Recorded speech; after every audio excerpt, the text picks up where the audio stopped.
Welcome back to Goenka Chronicles. I am Ishrita Kaushik, and you're tuned into another episode packed with inspiration. Today, we are stepping into the world of healthcare leadership with an extraordinary guest, Miss Ashmita Singh. Based right here in Lucknow, Miss Ashmita Singh is the Joint Managing Director at Chandan Hospitals. Moreover, she has also worked with Indira Diagnostic Center. With all of this combined, she has also done her master's in finance from the University of Manchester. On today's Goenka Chronicles, we are going to dive into her journey and her insights as we step into the world of healthcare leadership. Let's give a warm welcome to Miss Ashmita Singh. Welcome back to Goenka Chronicles. I am Ishita Kaushik and you're tuned into another episode packed with inspiration. Today, we are stepping into the world of healthcare leadership with an extraordinary guest, Miss Ashmita Singh. Hi, Ishita. Hello. Based right here in Lucknow, Miss Ashmita is the Joint Managing Director of Chandan Hospital. And let me tell you, her resume is seriously impressive. She has navigated the healthcare landscape with roles at Chandan Healthcare and Indira Diagnostic Center, and even has a master's in finance from the University of Manchester. But get this, Miss Ashmita is also a director for 12 companies, showing her massive impact on the healthcare scene. We are talking Sedena Pharmaceuticals, Chandan Hospital, and a whole network of important medical institutions. On today's Goenka Chronicles, we are going to dive into her journey, her insights on the future of healthcare, and what it takes to lead in such a dynamic field. So, ma'am, welcome to our show. We are very excited to have you here with us today. Thank you so much. How are you doing? Perfect. So, could you just walk us through a typical day in your life? Okay, so my days are always pre planned. I start my day with meetings, always meetings. They are pre planned. Like, first half of the day is always meetings.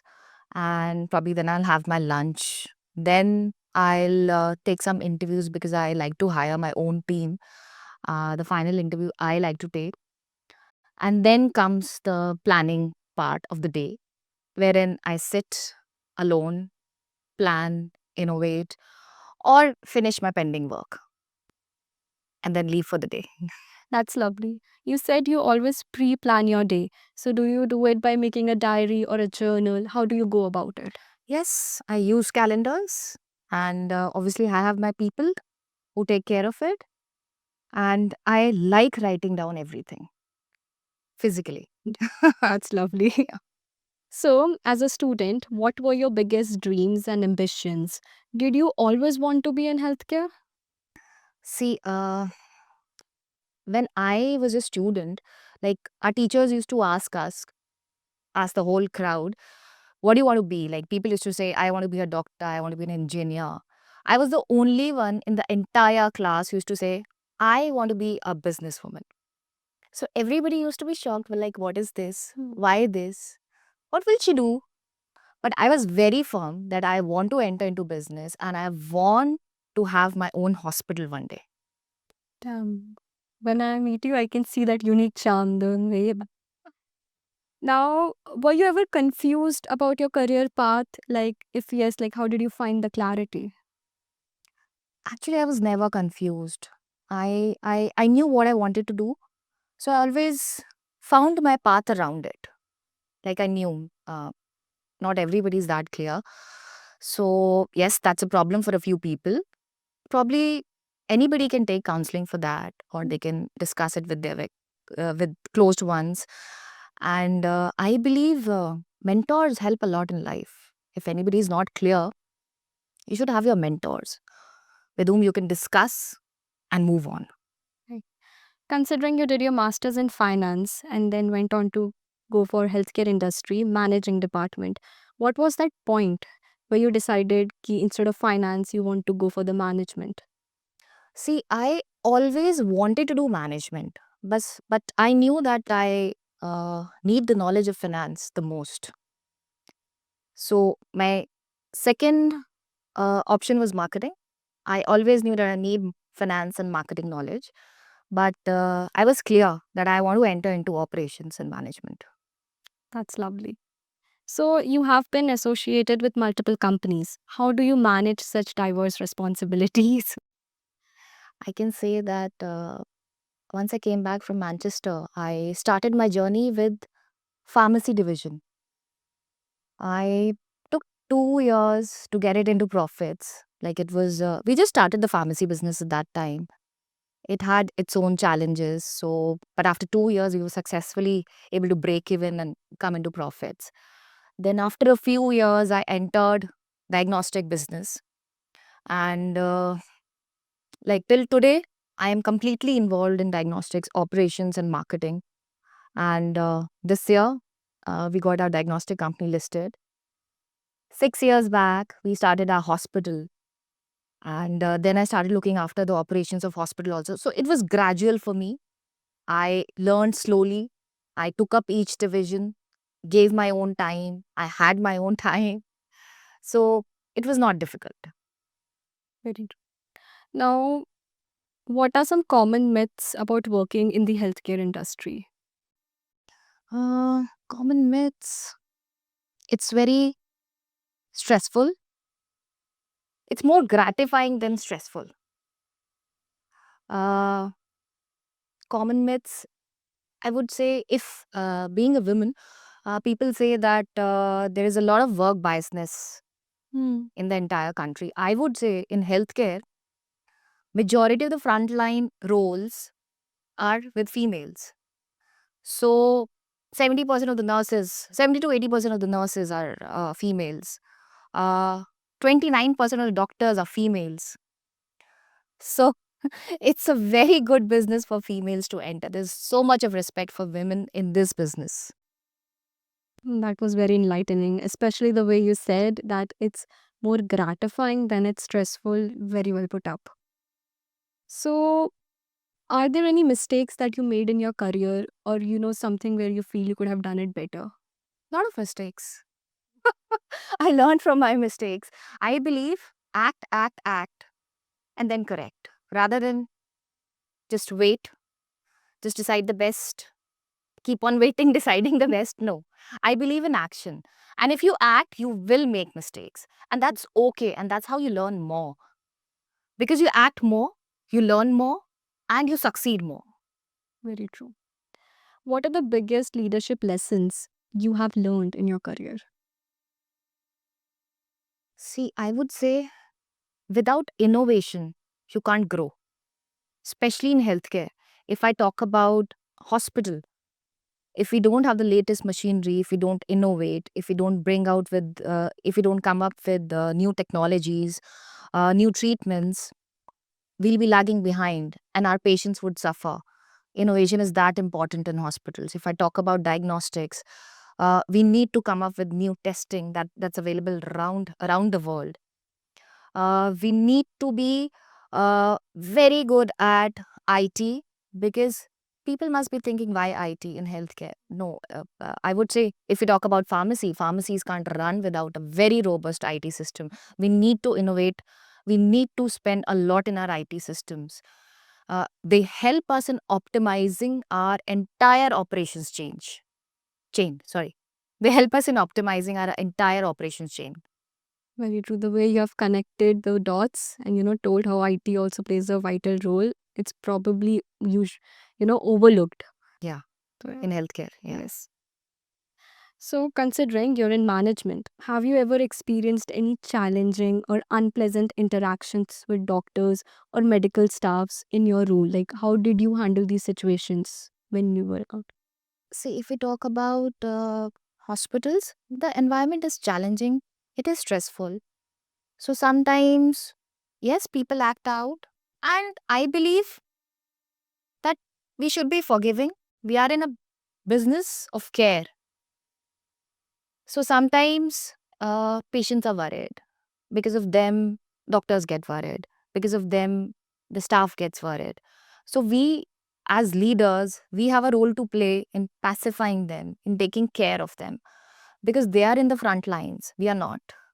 So we need to take care of our doctors and our employees so that they can give the best of services. So yes, it happens, but it's our role to manage it. That is a very optimistic way to look at it. Now, coming to the testing times, COVID opened a floodgate for hospitals. What was the experience for you? How did you cope up with the depressing environment? Uh, More than depressing, it was very hectic for us. Like when people were at their home, I used to drive down to work. Streets were empty, and probably I just took 10 minutes to reach my workplace. Uh, every day, every day was a new challenge. Like once we started, in China, you must have heard there were PPE kits being used by Yes. all healthcare workers. There were no PPE kits in entire India. We didn't know what to do on the first day. So what we did is we used some other kits as PPE kits, and then we started. Then there were other challenges, like there was shortage of sanitizers, gloves, masks. Everything was very expensive. There were so many issues to deal with. There were scarcity of beds. The entire day we used to say no, no, no, no to people. And yes, that was depressing because we couldn't help a lot of people. We had limited resources, we had limited beds. So we could only help a certain number of people. That was depressing. But still, we did the best during COVID times. Probably like in the daytime, I used to work at the hospital, and in the night time, I used to take care of all uh, sample collection calls and diagnostics because people were so worried. They wanted to get tested 24 hours a day. So nobody knew what to do. So we were there all the time to help them. A lot of people we could not admit. I personally uh, made sure that they are treated on phone if they don't get that facility to get admitted. But obviously, they were minor cases. Admission is needed in serious cases. But yes, I mean, there was no time of depression. Like, we were completely flooded with work, with questions, with everything. So, considering you had a busy schedule then, and even now you're always on your toes, how do you manage to get your personal time when you can pursue your interest or, relax a bit? So, in the night time, when I come back, I spend time with my kid and I like watching series. That's the time I get for myself and my family. Uh, That's lovely. Yeah, after a hectic day, you're giving time to your Yeah, kid and the yeah. family. Now, you must have seen the movie Gabbar. How much of it, according to you, is true considering you're in the business? You are interacting with the people, you know the on ground reality. So, according to you, what part of it has relevance to real life situations? See, it depends on the person who's running an enterprise. If it is shown in Gabbar, yes, it's true. It's not some imaginary story. It happens, but it really depends. But such people, they don't. They ultimately they do not succeed. It comes out like you can't go on giving such facilities, cheating people, and making money. And if you think that public wouldn't know about it, no, that's not possible. So when we started our hospital, the one dream that I had is the lack of services in Lucknow. Nobody had very good services in Lucknow. Nobody had 24 hours of critical management in Lucknow. So we started with that dream, and we were always transparent. Like we decided whatever the patient asks for, we will give. Any paper, any advice, anything. We'll be transparent in everything. Like our patients can see whatever is happening with the patients. Anytime they can take a summary, anytime they can consult outside. So that builds the trust of patients. And now our patients know that nothing is going to go wrong in Chandan because that is what we have even taught our staff, our doctors, to support them and to never cheat. The way you told building a trust, I guess most hospitals neglect this factor, but the way you've incorporated in it, amazing. Hmm. So, you must have heard about the Kolkata rape case that left everyone flabbergasted. If a lifesaver's life is not safe, whose is? There are long hours, long shifts, there are female doctors, female patients, female healthcare staff. What are your opinions on the same, on this entire incident? See, it's the responsibility of the head of the company to take care of the staff. I believe all the females, in fact, everybody who's working under us, it is our responsibility to take care of them. If we can't take care of our staff, how will we take care of patients? It's a primary responsibility because, as I told you, like they're in the front giving services. If they're not happy, if they're not secured, how will they give good services? I'll tell you one example. Like during COVID, we were the only hospital in Lucknow where no staff left. Everybody was on duty and everybody said, we'll be there, we are not going to leave, and we are going to help COVID patients because we assured them that we are there for you. If you fall sick, we'll treat you free of cost. We'll be there for you. We'll let you go. We'll treat your family members. We'll give you a place to stay apart from your family so that so that your family is also not disturbed. We took care of them. And that is what you will see in our staff. They're confident, they're satisfied, they're secured. Considering the way you said your staff is confident, satisfied, and they have this never give up attitude, where do you think this comes from? How do you instill these qualities in the staff? Like they did not quit even during the pandemic. The first thing, we did not quit. We did not run away from anything. Like I used to enter COVID wards. I was never scared because I knew if I am scared, what will happen to the staff? So that's where their courage came from. Very true.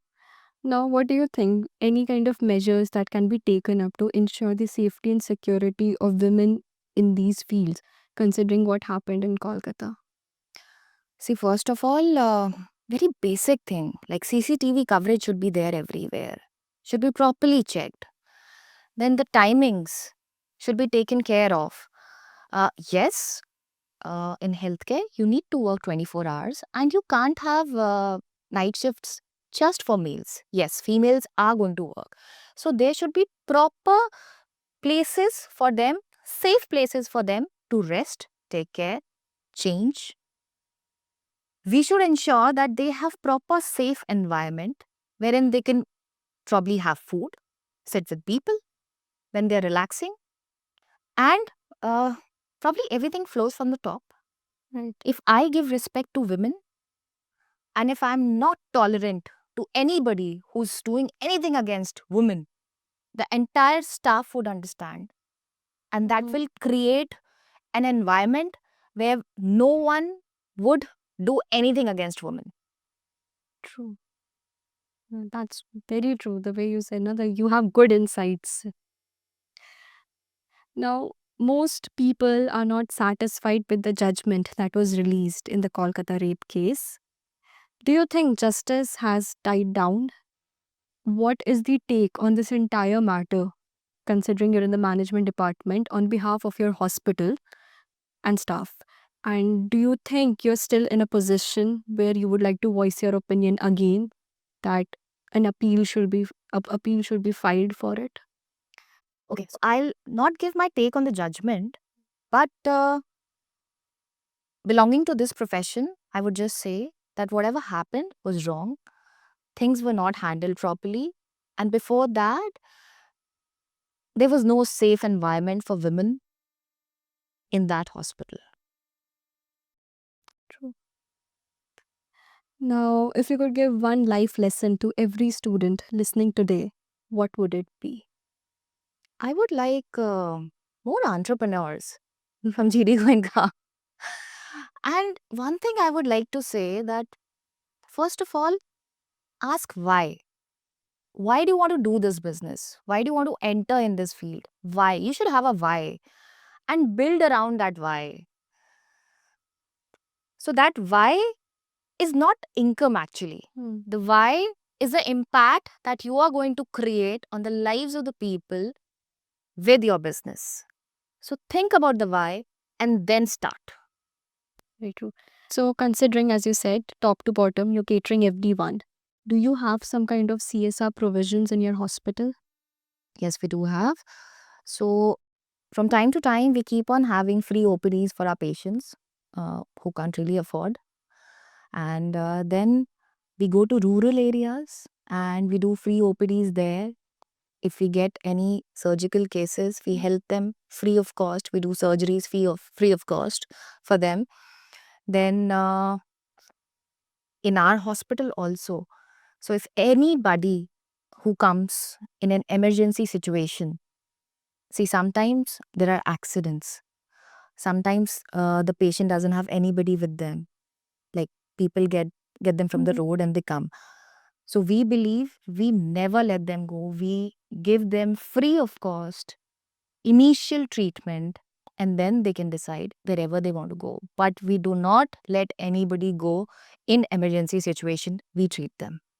That's lovely. Catering to everyone, welfaring to the society. Amazing. Now we'll come to the common set of questions that we have asked all of our guests, and we would love to have your insights on the same. So, what is feminism to you in one sentence? Respecting women. And what is one relationship advice which you will give to today's youngsters? Commitment is important. Lovely. If you had to describe your journey through a book, title, or a song, what would it be? Chand Tare Tod Laun. Shah Rukh Khan? Very sweet. What is the best piece of advice you have ever received? It's actually a quote which I love. Yeah. I'll If you dream of something, God has already given you the power to achieve it. Lovely. Now we have few rapid fire questions. Tea or coffee? What feeds your thought? Coffee. What is that one mantra that you live by? Focus. What is one catchphrase that you say a lot? No, there's no catchphrase for me. Anything that you say a lot or you type a lot while texting? Talk to you later. Okay. And that brings us to the end of another insightful episode of Goenka Chronicles. A huge thank you to Miss Ashmita Singh for sharing her incredible journey and valuable perspectives on healthcare leadership. Her dedication to improving healthcare in Lucknow and her extensive involvement in so many companies truly exemplifies the power of vision and hard work. Thank you for tuning into Goenka Chronicles. I'm Ishita Kaushik and we'll see you next time with another inspiring story. Until then, keep learning, keep growing, and cherish the journey you're on.